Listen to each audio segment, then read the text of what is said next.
Hey guys, it's Chelsea from The Financial Diet, and this week's video is sponsored by Lily. And today I am coming at you on a slightly unusual day, on a slightly unusual set for this show, because I want to answer one of the most frequently asked questions all across TFD's platforms. And that is, we provide a lot of advice at TFD about how to budget and how to best manage and make decisions for your money. But we don't always talk about how to do that when you don't know what you have coming in every month. We encourage everyone who can and wishes to diversify their income by adding streams of passive income, side hustles, or picking up occasional freelance gigs. But doing so almost inherently means that your income is going to vary month to month. Or you might just be someone who freelances full-time, like I used to do for many years. And if you're in those situations, the idea of creating a monthly budget that you can sort of set and forget really isn't available to you. And if you try to automate things as much as someone with a very regular, predictable paycheck does, you could end up missing out on a lot of financial opportunities or getting yourself into trouble on months where you earn less. So this video is specifically on how to budget when you don't know what you're earning every month. And for a lot of us, this question is much more relevant post, or I guess mid-pandemic. Almost immediately when the pandemic hit, the percentage of job postings that were temporary jumped from 24% to 34%. And despite the recovery in the job market, the share of temporary jobs has remained elevated. In certain occupations, the shift to temporary or freelance workers has been even more stark. The share of temporary job postings in communications, for example, was only 12% prior to COVID. By April, it was 4 times higher. And the share of temporary marketing jobs jumped to 28% from just 8%. Advertising and human resources jobs are also being converted to temporary or freelance positions. Now, it's important to state that not all freelance jobs are bad. We at TFD work with many contractors, and often the nature of work lends itself really well to being an individual contracted gig, and many workers prefer to be freelance rather than to have one employer. I used to be one of those people, and I know many of the people that we work with prefer the same. It does add a great layer of flexibility and control over your time. But I do want to take a moment to differentiate between the people who are freelancing out of choice and are being well compensated for their work, or who are adding on other streams of income as an optional choice, and people who are doing it out of necessity, or who are being exploited in jobs that really should be employed, but are abusing the status of freelancer to get more for less. These situations are not the same, and I don't want to pretend like they are. But when it comes to how to manage your income, in both situations, when your income is variable, the strategy is pretty similar. When I was a freelancer, for example, I used to be extremely bad with managing my variable income. Similarly to how it worked when I worked, for example, in the restaurant industry and I was paid in tons of cash, I really treated each influx of money as something to be enjoyed because it wasn't going to last, and never really thought long-term about my finances. And quite frankly, the idea that I could always just pick up an extra gig or an extra shift and get a quick hit of cash if I needed it allowed me to be much more irresponsible than I otherwise would have been. And for the first several years at TFD, when I was not earning a full-time salary from the company, my income was still largely as a freelancer and varied month to month. Meaning that as I was learning alongside TFD how to have a better relationship with my money and manage it in a steady way, I had to learn real time that a lot of the budgeting advice out there doesn't really apply if your income varies. And one thing that I didn't have, which is incredibly important for freelancers, is the right financial tools to manage that money. And if you're a freelancer or someone with multiple streams of income who's looking to manage it right, we highly recommend you check out opening an account with Lily.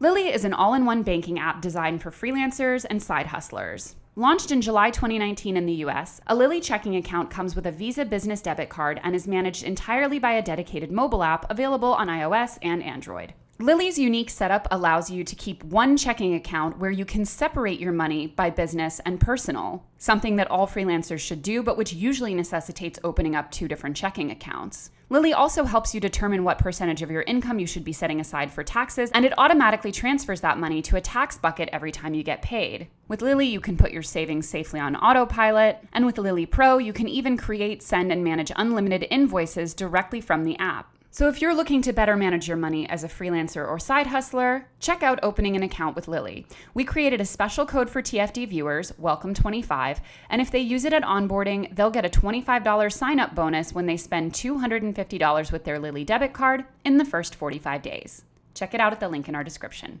But once you have the right tools and you have this variable income that you want to be managing intelligently, really the best solution that I found to managing my money in a way that allows me to budget proactively without constantly leaving me caught off guard is to have a two-tiered budget system. I actually have a whole article about this that I wrote on TFD back in 2015 when I was going through the process of totally overhauling how I manage my money as a freelancer. For several years now, I've just taken a steady salary from TFD that I'm paid as an employee, so I don't have to use this system anymore. But it's really helpful to go back and look at it because some of the ways that I approached thinking about money are still useful now in determining where I should be prioritizing. To quote myself, I've had months in the past 6 where I earned far above my monthly bills and some where I earned below it. And at this point, it's a question of allocation of time, and it's important in freelancing to make sure that you're maximizing each hour of your week. Sometimes you'll need to invest time in things that are not immediately profitable, like the website at the time, and thus must make sure that the rest of your hours are available. I've consistently raised my floor payment-wise since going freelance because it's the only way to ensure that my bills will get paid while still doing other work.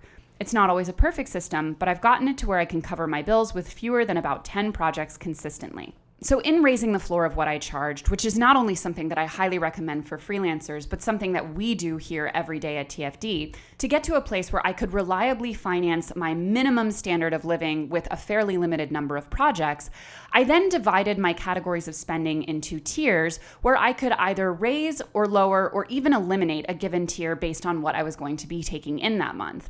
And it's important to remember as a freelancer that what you may be billing for in a given month or closing in a given month can often be completely removed from what you're actually seeing in your bank. We still see this all the time as a small business, and I honestly think there's no other way to deal with it except to have a strong cash fund so that you're not waiting on every single invoice, and if someone pays you really late, which is almost universally guaranteed to happen, it doesn't throw off all your plans. But you have to base your month's tier, quote unquote, based on what you're actually going to receive in your bank, not what you're closing. But the two-tiered system is basically one in which these categories shift upwards or downwards or are eliminated based on earnings. You have a flush month budget where you're maybe allocating more towards savings or spending more on the things that are nice but not need to have, and months where you're just doing your minimums. And if you actually map this out mathematically, you can easily turn the faucet on and off based on your earnings that month. For me, I broke it down a little bit like this. To quote myself from 2015 again, my biggest categories were transport. It's an unavoidable expense, but I've been able to cut it down to less than $40 a month total by walking almost everywhere. I'll take an hour walk over a $3 metro ride quite often because A, it's my exercise, and B, it's an easy way to cut back on bills. Beauty, another unavoidable expense, but again, one that's easy to adjust. As I mentioned before, I did a month free of face makeup, and that's been super helpful. But I do have my basics and things I'm willing to switch to drugstore on, and to only invest in nicer things during a month of plenty. For clothes and accessories, the last item I bought was a pair of shorts, the first I've owned in years because I wanted to add a single pair of versatile denim shorts to my wardrobe after much searching. I have no plans to buy clothes for the month of June, and I won't let myself until I see a fuller picture of my earnings and see if I have more wiggle room. It's an easy place to cut. Coffee shops, I almost never go to them now, like 3 times a month max, and I don't really miss them. My homemade iced coffee is quite good. Dog stuff. In good months, Mona gets some treats and a new toy. In a tighter month, she just gets the basics and that's it. Travel. As I've mentioned before, my boyfriend's constant travel for work. Spoiler alert, he's my husband now. My boyfriend's constant travel for work results in an excess of miles and hotel points for us to use. It's a great hashtag privilege, but I rarely pay for travel. And I'm not going to get into the granular details, but I had a version of my budget down to, if not quite the dollar, pretty close to the dollar, where I knew what I could and couldn't afford to spend in a given month depending on what I was earning. My low-end budget was around $1,000 less than my high-end budget. And in both cases, they were undershooting what I was likely to earn, even in a relatively limited month. Being able to switch between those two budgets, whether you do it on an Excel sheet or in an app, or even on a piece of paper, I don't know your life, is a relatively painless way to be intuitive about your money and not having to overthink it. What you want to avoid as a freelancer is a situation in which you're constantly having to guesstimate whether or not you can afford something in a given month.